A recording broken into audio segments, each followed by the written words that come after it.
أعوذ بالله السميع العليم من الشيطان الرجيم. بسم الله الرحمن الرحيم. السلام عليكم ورحمة الله وبركاته.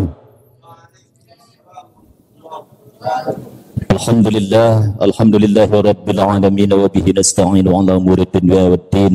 والصلاة والسلام على أشرف الأنبياء والمرسلين وعلى آله وأصحابه أجمعين. أما بعد. Puji dan rasa syukur mari kita panjatkan ke hadirat Allah Subhanahu wa taala atas limpahan nikmat karunia yang tiada terhingga nilainya kepada kita. Sehingga dengan nikmat karunia yang diberikan oleh Allah Subhanahu wa taala kita dapat menjalankan aktivitas kita terlebih di bulan yang penuh barokah, bulan yang mulia ini. Pada malam yang ke-12 ini kita sama dapat hadir di Masjid An-Nur, masjid kebanggaan kepenghuluan Bagan Batu yang sama kita cintai ini. Mudah-mudahan kedatangan kita di sini didasari dengan niat yang tulus ikhlas, hanya semata-mata mengharap ridho dari Allah Subhanahu wa taala. Begitu juga salawat beriring salam mari kita sampaikan ke haribaan junjungan Nabi kita Muhammad sallallahu alaihi wasallam. Allahumma salli wa sallim wa barik ala sayyidina Muhammad wa ala ali sayyidina Muhammad. Mudah-mudahan salawat yang kita ucapkan dapat selalu kita tingkatkan kualitas dan kuantitasnya sehingga berpengaruh dan dapat manfaat kita sebagaimana yang dijanjikan oleh Rasulullah sallallahu alaihi wasallam dalam beberapa hadisnya. Dan juga mudah-mudahan salawat yang kita ucapkan menjadi asbab untuk kita memperoleh syafaat dari baginda Rasulullah yang tentunya dapat menambah mahabbah cinta kita sehingga kita semakin giat, semakin cinta menjalankan sunnah Nabi Muhammad sallallahu alaihi wasallam. Terlebih di akhir zaman ini tak bisa kita pungkiri bahwa memang menjalankan sunnah di akhir zaman ini penuh dengan tantangan dan rintangan karena dianggap asing oleh orang lain kan. Ja'al Islamu gharib wa sayakunu ghariban, bahwasanya dulu Islam itu datang dalam keadaan asing, nanti di suatu saat kata Rasulullah Islam itu juga akan asing. Jadi orang yang menjalankan sunnah itu kadangkala dianggap aliran sesat dan dianggap aliran yang tidak benar. Na'udzubillah, mudah-mudahan itu terhindar dari kita. Yang kami hormati seluruh ataupun segenap DKM Masjid Ar-Rahman yang tak bisa saya sebutkan satu persatu. Dan juga yang kami hormati bapak-bapak, ibu-ibu hadirin jamaah salat Isya menjelang salat tarawih yang insyaallah sama-sama dimuliakan Allah Subhanahu wa taala. Jadi pada kesempatan ini kami diberikan kesempatan dari LDI ataupun dari Lembaga Dakwah Islam hadir di sini bukan untuk menceramahi atau mendakwahi para tuan-tuan guru ataupun para asatiz kami yang ada di sini. Akan tetapi sebagai seorang muslim yang tentunya ad-dinun nasihat, agama itu adalah nasihat, artinya saling nasihat menasihati kita yang barangkali dapat berfaedah untuk menyirami kolbu kita yang barangkali mungkin sudah agak gersang. Maka cara untuk menyiraminya tentu sekali dengan banyak mengulang, mengkaji kembali kajian-kajian ataupun ajaran-ajaran Islam yang diajarkan oleh Nabi kita Muhammad sallallahu alaihi wasallam kepada kita, walaupun dengan beberapa perantara ulama-ulama kita ataupun dengan kajian-kajian kitab ulama kita. Hadirin jemaah sekalian yang insyaallah dimuliakan Allah Subhanahu wa taala. Adapun tema tausiah kita yang telah ditentukan oleh LDI pada kesempatan ini adalah sabar dan syukur. Jadi sabar dan syukur ini adalah dua kalimat ataupun dua suku kata, dua kalimat yang tak bisa dipisahkan. Sehingga dalam doa yang sering kita bacakan setelah selesai wudu dalam kitab Bidayatul Hidayah ada tambahan di akhirnya kan. Allahumma ja'alni adhkuruka dzikran katsira, Allahumma ja'alni saburan sakura. Ya Allah, jadikanlah saya hamba yang sabar dan hamba yang bersyukur. Sampai wadhkurani dzikran katsira wa usabbihuka bukratan wa asila. Ada apa dengan sabar dan syukur ini? Kalau berbicara sabar, syukur adalah suatu kalimat yang sering kita ucapkan. Bahkan banyak orang memakai nama ini Pak ya, sabar, syukur. Di kampung kami ada uak-uak tukang ngamuk ini, bapak ini. Ngamuk saja sama biniknya kan. Pantang silap sedikit, pantang salah sedikit ngamuk. Banyak tipe-tipe orang tua seperti itu. Apalagi di kampung kami, tradisi ayah 80% minum tuak. Cuma zaman sekarang kami bukan minum tuak, minum cuka katanya kan. Berdalih pula orang itu. Ini bukan tuak, ini cuka katanya. Kalau di sana cuka pula namanya kan. Nah, apa enggak ngamuk aja kerjaannya kan? Lahir anaknya dikasih nama si sabar kan?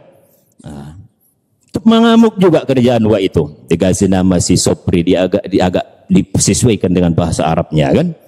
Terakhir lahir lagi dikasih si Sobirin. Tak juga begitu kan? Tetap juga mengamuk. Nah, begitu juga dengan syukur. Artinya sabar dan syukur ini adalah dua perkara yang sangat dianjurkan. Bahkan ini adalah merupakan salah satu cara untuk mendapatkan kebahagiaan dunia dan akhirat. Dalam satu hadis dikatakan, arba'un man u'tiyahunna faqad u'tiya khairait dunya wal akhirah. Ada 4 perkara siapa yang telah diberikan ataupun mendapatkan ini, maka dia telah mendapatkan kebahagiaan dunia dan akhirat. 2 di antara yang 4 ini adalah sabar. Adalah wa qalban syakiran wa badanan 'alal bala'i sabiran. Hati yang bersyukur dan juga badan yang sabar atas bala ataupun cobaan. Yang 2 lagi, yang pertama zikir, yang terakhir istri solehah. Maka siapa yang mendapatkan ini, dia telah mendapatkan kebahagiaan dunia dan akhirat. Lalu apa lagi manfaat ataupun keistimewaan sifat sabar ini? Di samping ini memang adalah salah satu sifat yang sangat dicintai oleh Allah Subhanahu wa taala. Bahkan kita sering mengatakan ataupun membacakan, mendengarkannya, dan sudah sama kita ketahui bahwa innallaha ma'as sabirin. Dalam surah Al-Baqarah ayat 155 dikatakan bahwa Allah Subhanahu wa taala berfirman, a'udzubillahi minasyaitonir rajim, wa lanabluwannakum bisyai'in minal khaufi wal ju' wa naqsin minal amwali wal anfusi wath thamarati wa basyiris sabirin. Jadi dalam ayat ini dikatakan bahwa Allah pasti memberikan ujian kepada kita, rasa takut, wal ju', rasa lapar, dan juga kekurangan harta, kekurangan jiwa, dan juga ujian-ujian yang lainnya. Maka di ujung ayat itu, babasyiris sabirin, kata Allah. Maka orang sifat sabar ini adalah perisai ataupun merupakan senjata bagi kita orang yang beriman untuk menghadapi tantangan yang pasti akan kita hadapi, karena memang hidup ini adalah tempat masalah. Siapa yang lari dari masalah, maka dia akan mendapatkan masalah yang lebih besar kan? Tak bisa dipungkiri. Maka perbandingan dari sifat sabar ini adalah bagikan payung ketika hujan. Sabar itu memang tak bisa menghilangkan, menolak bala ataupun musibah. Akan tetapi tak ubahnya bagikan payung ketika hujan. Tetap kita bisa berjalan tanpa basah. Begitu juga lah dengan sifat sabar. Dengan berbagai ujian dan cobaan yang diberikan oleh Allah Subhanahu wa taala, tapi kita tetap kuat, tetap bisa berjalan, tetap bisa menjalani kehidupan ini dengan kuat ataupun dengan tangguh. Begitu juga diiringi dengan sifat syukur di belakangnya. Melihat nikmat itu dengan jiwa ataupun dengan keimanan. Tidak melihat nikmat itu dengan nafsu kita. Ketika kita melihat nikmat dengan keimanan ataupun dengan hati nurani yang sering kita sebutkan kan, hati yang bercahaya tadi, maka yakin dan percaya berapapun nikmat yang diberikan oleh Allah, apapun dia jenisnya, bagaimanapun dia keadaan yang kita terima, pasti rasa syukur itu akan tertanam, karena memang Allah telah mengingatkan kita, wa in ta'uddu ni'matallahi la tuhsuha. Kalaulah kita hitung-hitung nikmat itu tak bisa kita hitung. Bahkan di dalam surah Ar-Rahman kita diingatkan, fabi ayyi ala'i rabbikuma tukadziban. Berulang-ulang Allah mengingatkan kita, bertanya kepada kita, siapakah yang menjawab? Tentu sekali kitalah yang menjawabnya. Nikmat mana lagi yang mau kau dustakan? Maka sifat sabar dapat menambah kekuatan ataupun memberikan kekuatan kepada kita sehingga kita tenang dalam menjalani kehidupan ini. Ketika sifat sabar itu hilang dari diri kita, yakin dan percaya hidup kita tidak akan tenang. Jadi sifat sabar ini, betapapun ujian itu, kalau sifat sabar itu tertanam di dalam hati kita, pasti akan bisa kita hadapi. Karena memang apa kata Allah di dalam surah Al-Baqarah ayat 286, bahwasanya ujian itu diberikan kepada kita karena memang sudah sanggup kita menjalankannya, kan? La yukallifullahu nafsan illa wus'aha laha ma kasabat wa 'alaiha maktasabat. Sesungguhnya tidak diberi, bahwa manusia ini, kita ini tidak diberikan oleh Allah Subhanahu wa taala ujian ataupun beban kecuali sedia mampu yang kita kerjakan, dan baginya lah pahala atas kebaikan yang ia usahakan, dan juga baginya lah dosa terhadap apa yang ia, kesalahan yang ia kerjakan. Hadirin jamaah yang insyaallah dimuliakan Allah Subhanahu wa taala. Tanpa terasa waktu berjalan begitu cepat. Saya tengok jam karena waktu dibatasi 15 menit ya. Jadi kita ambil kesimpulan dalam tausiah ini bahwa sabar dan syukur ini harus benar-benar tertanam di dalam jiwa kita. Kalau kita ingin selamat, kalau kita ingin mendapatkan yang namanya kebahagiaan dunia dan akhirat. Barangkali mungkin ibu-ibu ataupun kita semua di bulan Ramadan ini diuji, kan? Diuji dengan beberapa ujian, sehingga kadang-kala mama-mama lah ini contohnya dulu, ibu-ibu kan, dengan berbagai ujian ekonomi, tuntutan kebutuhan hidup kan, yang begitu banyak, apalagi di bulan Ramadan menjelang Idul Fitri, belum lagi pakaian kan. Sementara itu kadang-kadang uak itu pun bertingkah lagi kan. Ada lagi mengkompor-kompori, nampakku semalam uak itu udah boncengan katanya kan. Ternyata yang diboncengnya saudarinya, bukan orang lain kan. Tapi karena itulah manusia itu suka mengkompor-kompori ke sebagian sifatnya kan. Tapi kalau itu ibu sabar, walaupun betul-betul seorang ayah ataupun seorang suami ibu itu orang yang jahat, tapi kalau ibu sabar, yakin dan percaya akan berubah sendiri nanti bapak itu. Nah, sudah banyak bukti bu ya. Begitu jahatnya pemabuk penjudi suaminya, tapi si istri ini sabar. Lama-kelamaan si suami ini akan insaf dan sadar dia. Kenapa? Karena kerendahan hati, kesabaran seorang istrinya. Begitu juga dengan suami kan, menghadapi seorang istri yang galak ya, harus penuh dengan kesabaran, yakin dan percaya kesabaran kita itu akan diberikan oleh Allah Subhanahu wa taala hasil yang memuaskan di ujung nantinya.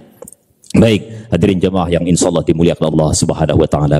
Terkadang kita dalam menghadapi ujian dan kesabaran itu menganggap bahwa ujian dan kesabaran ini sudah melampaui batas. Kadang-kala timbul di dalam hati prasangka buruk kepada Allah Subhanahu wa taala.